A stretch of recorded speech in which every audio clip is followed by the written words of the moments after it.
Shalom, Salve, Assalamualaikum warahmatullahi wabarakatuh. Om Swastiastu, Namo Buddhaya, salam kebajikan dan salam sehat buat kita semua. NTT itu dikenal sebagai nusa terindah toleransinya, dan mari kita membiasakan diri untuk bisa menggunakan salam nasional sebagai wujud penghormatan kita terhadap penghargaan yang kita terima dari pemerintah sebagai nusa terindah toleransinya. Selamat datang di channel YouTube saya. Senang sekali hari ini akhirnya saya bisa berjumpa dengan Bapak Ibu saudara-saudara yang ada di mana saja berada, dan secara khusus konstituen saya yang ada di Kabupaten Timur Tengah Selatan. Hari ini saya ingin bercerita kepada teman-teman tentang beberapa bulan terakhir banyak orang mengirim WA ke saya, banyak wartawan juga bertanya kepada saya soal isu para pejabat yang terkena COVID-19, termasuk para pejabat di lingkup DPRD Provinsi Nusa Tenggara Timur. Dan karena itu, izinkan saya untuk menjelaskan soal kondisi kesehatan saya terakhir ya, sampai dengan hari ini. Bapak Ibu dan saudara-saudara yang saya hormati, sebagaimana kita ketahui, angka COVID-19 semakin melonjak di Nusa Tenggara Timur, dan itu sangat mengkhawatirkan kita semua. Ya, NTT menjadi juara pertama dari seluruh provinsi, dan saya kira ini sebuah situasi yang cukup memprihatinkan kita semua. Saya ingin menjelaskan kepada Bapak Ibu saudara-saudara, khususnya ya konstituen saya yang ada di Kabupaten Timur Tengah Selatan, bahwa saya dinyatakan positif COVID-19 sejak tanggal 19 Desember 2020 berdasarkan hasil swab PCR dan dengan status orang tanpa gejala. Tanggal 12 Desember itu kami melakukan rapat koordinasi di Partai Golkar. Beberapa hari kemudian, saya punya ketua umum menelpon saya dan menjelaskan bahwa beliau positif COVID-19. Dan berdasarkan informasi itu, malam itu juga saya langsung meminta untuk saya juga di swab antigen. Saya dinyatakan reaktif. Paginya, tanggal 18, itu saya pergi ke rumah sakit umum untuk melakukan swab PCR. Dan hasil swab menyatakan bahwa saya positif COVID-19 dengan status orang tanpa gejala. Saya memang tidak merasakan apa-apa, ya, dan tidak batuk, tidak sesak napas, ya. Saya tidak demam, saya tidak merasa meriang, indera penciuman saya normal, dan nafsu makan saya biasa. Saturasi oksigen saya 98, suhu badan saya 36,7. Hal ini membuat saya ragu. Tapi karena tes PCR ini sudah menyatakan positif, maka saya kemudian berdiskusi dengan para dokter di rumah sakit umum bagaimana solusinya, karena saya tidak merasakan apa-apa. Setelah berdiskusi dengan dokter yang menangani saya, salah satu dokter ahli paru-paru di rumah sakit umum WZ Yohanes Kupang, kemudian saya bersepakat untuk 10 hari melakukan isolasi mandiri di rumah, dan saya bersepakat dengan beliau 10 hari saya akan masuk di rumah sakit umum untuk memastikan bahwa saya telah pulih. Dan karena itu saya kemudian mencoba menjalani kesepakatan antara saya dengan dokter, dan setelah diskusi itu saya isolasi mandiri di rumah pribadi saya di Liliba, dan pada hari ke-11 saya memutuskan untuk masuk ke rumah sakit umum di ruang isolasi, dan saya di ruang isolasi itu tinggal selama 10 hari bersama pasien COVID yang lain. Puji syukur semua proses itu saya lalui dengan baik, dan pada hari Senin tanggal 11 Januari 2021 saya telah dinyatakan sembuh secara klinis berdasarkan tes swab PCR yang pertama, ya, yang dinyatakan negatif oleh laboratorium. Dan karena itu saya diperbolehkan pulang rumah. Hanya saat itu saya tidak bisa beraktivitas karena dokter masih meminta saya untuk melakukan isolasi mandiri lagi selama 7 hari. Ya. Nah, dari peristiwa yang saya alami, saya ingin menitipkan beberapa hal, ya, khusus kepada teman-teman semua yang masih sehat, ya. Saya ingin menitipkan pesan agar benar-benar taat dan ikuti protokol kesehatan. Karena itu kunci untuk kita bisa menghindari diri dari COVID-19. Hindari pertemuan dengan pelaku perjalanan, karena itu amat sangat berisiko dengan kondisi kita, ya. Dan usahakan untuk tetap menjaga kesehatan, dan imunitas tubuh kita itu penting. Jadi banyak minum vitamin, ya, dan berolahraga, banyak makanan sehat itu amat sangat menolong kita. Jangan kecapaian dan hindari pikiran yang membuat kita stres, ya. Nah, yang kedua, saya ingin berpesan juga kepada sahabat-sahabat yang barangkali saat ini sedang terkena COVID-19, ya. COVID-19 ini saya minta untuk jangan panik, ya. Jangan stres, jangan tertekan, karena itu sangat mempengaruhi imunitas tubuh kita. Dukungan keluarga, sahabat, teman, dan kenalan itu amat sangat berarti, ya. Selama saya merasakan selama 20 hari, ya, ada dalam kurungan itu, saya sungguh merasakan betul bagaimana dukungan sahabat, teman, dan keluarga itu amat sangat berarti untuk menambah keyakinan diri kita dari sakit itu. Dan jangan lupa, dalam saat-saat seperti itu, itulah waktu yang Tuhan kasih untuk kita bisa beristirahat, dan lebih dari itu waktu yang Tuhan kasih untuk bagaimana kita mendekatkan diri dengan Tuhan dan bisa berdialog batin bersama-sama dengan Tuhan, dan kita boleh melakukan introspeksi diri kita untuk perbaikan ke depan. Nah, Bapak Ibu dan saudara-saudara sekalian, selama 10 hari saya di Rumah Sakit Umum St. Yohanes, saya mendengar banyak sekali keluhan dari para perawat,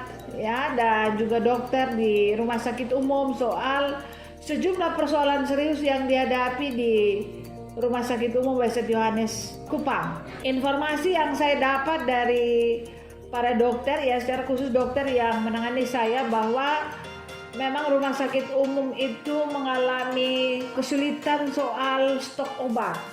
Ya, jadi ada beberapa obat yang penting dan memang obat itu sangat mahal, sehingga pengadaannya juga sangat terbatas. Dan karena itu beliau menitipkan kepada saya untuk melakukan percakapan dengan teman-teman di DPRD agar bisa mencari jalan keluar bagi persoalan serius yang dialami oleh Rumah Sakit Umum Kupang berkenaan dengan obat.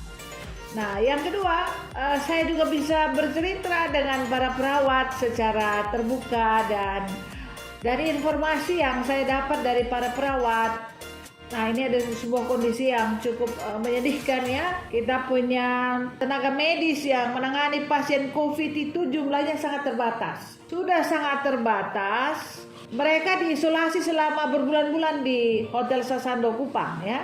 Meninggalkan keluarga, baik suami, istri, dan anak-anak di rumah ya. Dan itu membuat sebuah kondisi yang juga menyedihkan mereka ya. Tapi karena mereka sudah memiliki panggilan untuk bisa melayani masyarakat khususnya pasien COVID-19, maka mereka berusaha untuk tegar dan profesional dalam melaksanakan tugas mereka. Bagi saya mereka telah berjuang habis-habisan ya, mempertaruhkan nyawa mereka, dan keluarga mereka juga sangat berkorban untuk bagaimana memberi pengertian untuk bisa hidup sendiri tanpa seorang ibu atau seorang bapak yang menemani mereka selama berbulan-bulan ya. Dan yang menyedihkan di antara para perawat itu ada suami atau istri mereka yang juga tidak bekerja, sehingga itu amat sangat membuat mereka sungguh tertekan. Nah, problem yang dihadapi oleh para perawat di rumah sakit umum itu adalah soal insentif mereka. Ya, jadi sebagaimana kita ketahui, insentif dari para perawat yang merawat para pasien COVID-19 itu ada dua sumbernya, dari APBD dan juga dari APBN. Nah, realisasi terhadap insentif para perawat itu dari APBD 1 maupun dari APBN itu tersendat-sendat, dan itu sebuah kesulitan yang luar biasa yang dialami oleh para perawat kita. Karena sebagaimana yang tadi saya ceritakan kepada teman-teman bahwa mereka berpisah dengan keluarga dan ada yang dititipkan, ada yang suami menjaga sendiri atau istri menjaga sendiri, ada keluarga yang antara suami atau istri tidak bekerja, sehingga seluruh kebutuhan hidup keluarga itu sangat berharap dan sangat bergantung pada insentif yang diterima oleh para perawat. Nah, berdasarkan kondisi itu, setelah saya sembuh dari rumah sakit, saya kemudian bersama-sama dengan teman-teman Komisi 5, karena itu bidang mereka, maka saya minta kepada Komisi 5 untuk coba lakukan percakapan dengan pemerintah guna kita mencari jalan keluar terbaik bagi para pejuang kesehatan kita yang berada di garda terdepan dengan kesulitan-kesulitan yang mereka alami di lapangan. Dan puji Tuhan langsung direspon oleh pemerintah ya, dan berdasarkan diskusi dengan pemerintah kemudian mengeluarkan dana tambahan 64 miliar yang dibagi dua, satu untuk dinas kesehatan dan satu untuk rumah sakit umum. Dan dari dana itu disepakati untuk pembelian obat-obatan sesuai rekomendasi dokter yang menangani pasien COVID. Dan dana untuk obat itu menurut pemerintah itu ada sekitar 3 miliar. Dana itu setiap saat bisa dicairkan ketika rumah sakit umum bisa mengajukan informasi kepada pemerintah soal obat yang dibutuhkan dalam penanganan COVID-19. Selain itu, dana itu juga diperuntukkan untuk menambah ruang isolasi. Kita tahu baru-baru ini saya setelah sembuh dari COVID-19, ruang-ruang yang ada di rumah sakit umum dan hampir seluruh rumah sakit itu penuh. Pasien COVID makin tinggi, artinya ditampung di UGD, bahkan rumah sakit umum itu terpaksa tutup UGD-nya karena sudah 26 orang yang antre di UGD. Juga rumah sakit yang lain. Dan karena itu dengan dana yang terbatas kami minta kepada rumah sakit umum untuk menambah ruang isolasi bagi para pasien COVID. Lalu yang ketiga, kami juga minta supaya ada pengadaan dana untuk APD bagi para perawat. Nah, itu APD yang disiapkan itu kan 1 kali pakai, dan APD di rumah sakit umum itu amat sangat terbatas, dan ada yang kemudian harus mencuci lagi APD-nya untuk dipakai kembali. Dan karena itu kemudian kami bersepakat bersama-sama dengan pemerintah untuk pengadaan APD. Dan satu hal lagi, yang juga menyenangkan kita adalah kita juga bersepakat untuk membeli lagi satu alat untuk melakukan swab ya. Jadi saya kurang paham apa nama alatnya, tapi bahwa karena kita punya PCR-nya cuma 2 ya, satu di laboratorium biomolekuler yang ada di Undana dan satu ada di rumah sakit umum. Begitu banyak masyarakat yang ingin melakukan swab PCR ya, dan akhirnya kita minta supaya itu beli lagi satu alat untuk bisa membantu masyarakat mempercepat hasil tes PCR masyarakat di Nusa Tenggara Timur. Nah, selain itu kami juga minta agar pemerintah bisa membentuk sebuah tim untuk melakukan verifikasi data. Kebetulan Wakil Ketua Komisi 9 DPR RI yang menangani bidang kesehatan itu adalah saya kenal karena beliau adalah Ketua Golkar NTT, dan karena itu dalam komunikasi dengan beliau minta supaya harus ada problem di pusat itu karena data yang dikirim ke sana masih belum sinkron antara berbagai sumber. Nah, karena itu kami minta kepada pemerintah ya melalui Komisi 5 supaya dibentuk tim untuk bisa melakukan verifikasi data berkenaan dengan COVID-19. Bapak Ibu yang saya hormati, saya kira kalau kita ikuti lagi angka COVID-19 trennya di NTT itu kurvanya makin naik ya, dan hampir setiap hari kita mendengarkan banyak orang meninggal karena COVID-19, dan ini sungguh amat sangat menyedihkan. Para tenaga medis kita juga banyak yang terkena COVID-19. Saya waktu tes swab PCR itu salah satu petugas yang biasa melakukan tes PCR kepada saya itu terkena COVID juga. Apalagi para perawat kita yang setiap hari berhadapan dengan pasien COVID-19 di ruang isolasi. Nah, juga di ruang UGD dan juga di pemulasan jenazah. Itu banyak yang terkena COVID-19. Belum lagi di masyarakat ya. Jadi kalau dulu angka COVID-19 di NTT trennya itu naik karena berkaitan dengan pelaku perjalanan, maka sekarang ini tren COVID-19 di NTT itu bukan lagi soal pelaku perjalanan, tetapi justru transmisi lokal. Transmisi lokal itu makin sangat menjadi-jadi di Nusa Tenggara Timur ya, dan karena itu kami dari DPRD juga, saya kebetulan yang memimpin panitia musyawarah bersama dengan teman-teman DPRD, kami bersepakat untuk ada 2 rapat yang perlu segera kita lakukan untuk mencari jalan keluar terhadap COVID-19, yaitu pertama Bapak Gubernur nanti akan melakukan rapat bersama DPRD, Kabupaten Kota, Bupati, dan juga Forkopimda, sehingga bisa berdiskusi dengan baik untuk melakukan kesepakatan mengeksekusi instruksi Menteri Keuangan untuk melakukan refocusing anggaran tambahan lagi dalam penanganan COVID-19 di Nusa Tenggara Timur.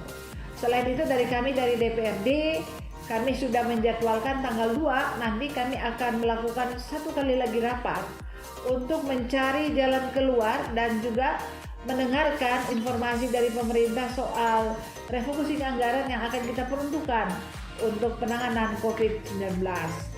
Nah, sebelum saya mengakhiri percakapan ini, saya hanya ingin menitipkan 2 hal kepada seluruh pendengar, khususnya saya punya konstituen di Kabupaten TTS.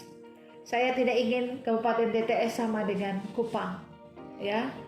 Dan karena itu pesan saya kepada seluruh masyarakat adalah